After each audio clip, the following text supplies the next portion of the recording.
शिक्षा का असली महत्व। गांव के बाहर एक छोटा सा कस्बा था जहां रामू नाम का एक गरीब लड़का रहता था। उसके माता पिता मजदूरी करते थे और बड़ी मुश्किल से गुजारा चलता था। रामू के पिता मानते थे कि पढ़ाई लिखाई से कुछ नहीं होता, इसलिए उन्होंने उसे स्कूल भेजने के बजाय काम पर लगा दिया।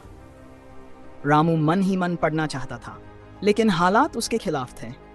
वह रोज सड़क किनारे चाय की दुकान पर काम करता और जब भी कोई ग्राहक अखबार पढ़ता, वह चुपके से सुनने की कोशिश करता। एक दिन गांव के स्कूल के शिक्षक मिश्रा जी वहां चाय पीने। उन्होंने देखा कि रामू बहुत ध्यान से उनके हाथ में पकड़ी किताब को देख रहा। मिश्रा जी ने रामू से पूछा, क्या तुम पढ़ना चाहते हो?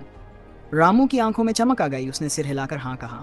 मिश्रा जी समझ गए कि यह बच्चा होशियार है, लेकिन परिस्थितियों की वजह से पढ़ नहीं पा रहा। उन्होंने उसके पिता को समझाने की कोशिश की। शिक्षा से इंसान की जिंदगी बदल सकती है। अगर रामू पढ़ेगा तो आगे चलकर एक अच्छा जीवन जी सकता है। पहले तो उसके पिता नहीं माने, लेकिन जब मिश्रा जी ने उन्हें कई उदाहरण दिए, कैसे पढ़े लिखे लोग अच्छी नौकरियां करते हैं और गरीबी से बाहर आ जाते हैं, रामू अब स्कूल जाने लगा। उसे पढ़ाई में बहुत रुचि थी, इसलिए वह जल्दी जल्दी सीखने लगा। कुछ ही सालों में वह अपने स्कूल का सबसे होनहार छात्र बन गया।